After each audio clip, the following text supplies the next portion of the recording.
Welcome to Dark Night Stories. The hour is late, and outside, the unrelenting storm has drowned out all the noises of the living world. Tonight, we invite you to close your eyes, take a deep breath, and let the roar of the rain guide you into the shadows. Be warned. We are entering the territory of a genuine true scary story, a long narration designed to both relax and disturb. We are beginning the journey down the endless road. Chapter 5. Into the heart of the mirror. Myra's feet moved almost on their own as she stepped back into the hallway of mirrors. The corridors stretched endlessly, reflecting infinite versions of apartment 507, each one more distorted than the last. Shadows flickered in the glass, whispering her name, echoing the countless trapped souls' fear and despair. But this time, Mira wasn't alone. The faint light from the trapped soul's memories pulsed within her, giving her courage. The first step was always the hardest. Every mirror she passed seemed to leer at her,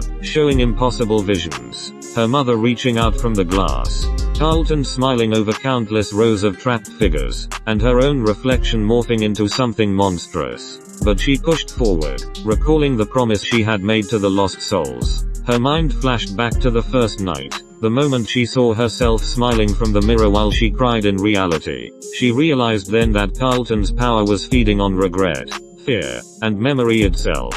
Every trapped soul had left fragments of themselves behind. Pain, sorrow, longing, and that energy was what kept him alive. The hallway seemed to pulse with life, the mirrors breathing around her. As Mira advanced, a door creaked open, revealing a room bathed in red light. She stepped inside cautiously. The walls were lined with mirrors stacked from floor to ceiling, each one displaying a different horrific scene.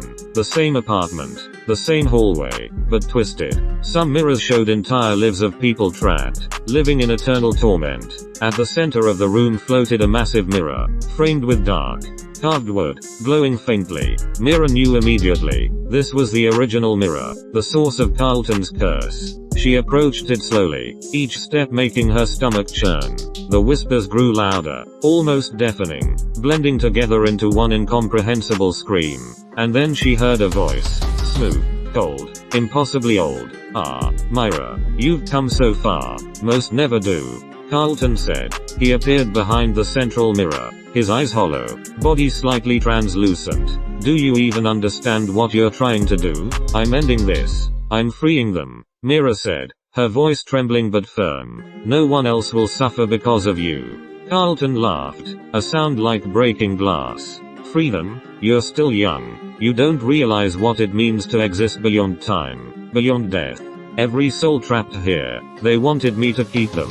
Lies, Mira shouted. I can feel them. They are terrified. The reflection of the trapped souls in the mirrors began to stir, their tiny faces pressing against the glass, reaching toward her. Mira focused on the light inside her, the collective memory of hope, courage, and love the souls had held onto. It surged through her hands, warm and bright, and for the first time, she felt a strange power, not fear, not despair, but strength.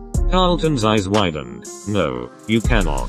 Mira lifted her hands and pushed the light toward the central mirror. The glass shimmered violently, cracking along its surface. Carlton screamed, a sound that shook the room, but his form began to distort. You don't understand, he shouted, his voice splitting into hundreds of echoes. I am Elmhurst.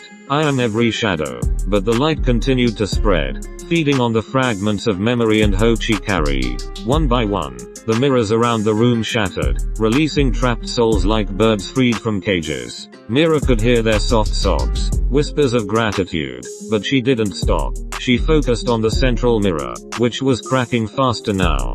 Carlton's screams grew louder, but Mira understood the truth. He could only exist as long as souls were trapped. Without their fear and regret, he was powerless. The final crack ran from top to bottom, and the mirror exploded in a burst of light. Mira fell backward, covering her eyes. For a moment, she felt weightless, as if floating in an endless void. When she opened her eyes, she was back in her apartment. The rain had stopped. The cracked mirror lay shattered on the floor. Silence filled the room. No whispers, no shadows, nothing. She could finally breathe. For a moment, she allowed herself to hope. She had won. Chapter 6. The Last Reflection. Mira awoke to sunlight streaming through her apartment window. For the first time in what felt like eternity, she felt safe.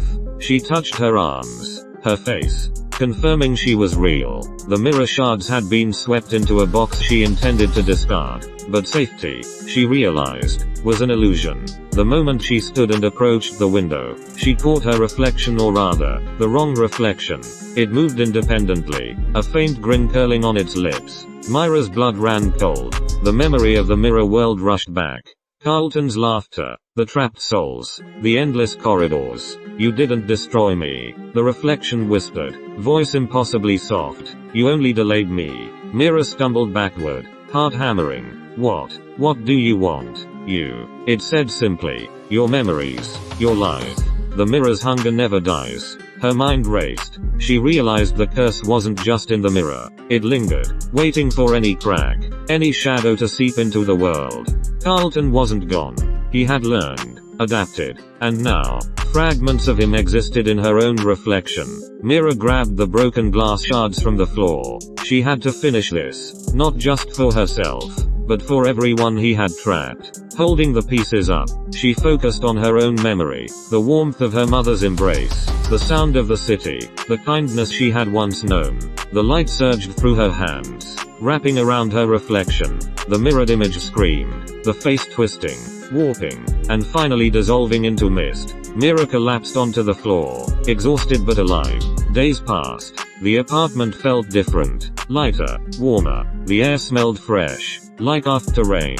Mirror thought she was free, but sometimes, at 2:47 a.m., she would catch a glimpse of movement in the corner of her eye, a shadow flicker in a broken mirror. She would tell herself it was imagination, but deep down, she knew the truth. Some reflections never die. Mirror had won the battle, but not the war. Carlton had been weakened, the trapped souls freed, yet the city still whispered. Elmhurst City never forgot. And somewhere, in a cracked mirror on the other side of town, a faint grin waited. She closed the box of mirror shards, her hands trembling. She whispered a promise. No one else will suffer. But as she turned away, the faintest whisper floated from the shattered pieces. Not yet, Myra, not yet. And for the first time, she understood. Horror doesn't always end. It lingers, just beyond the reflection.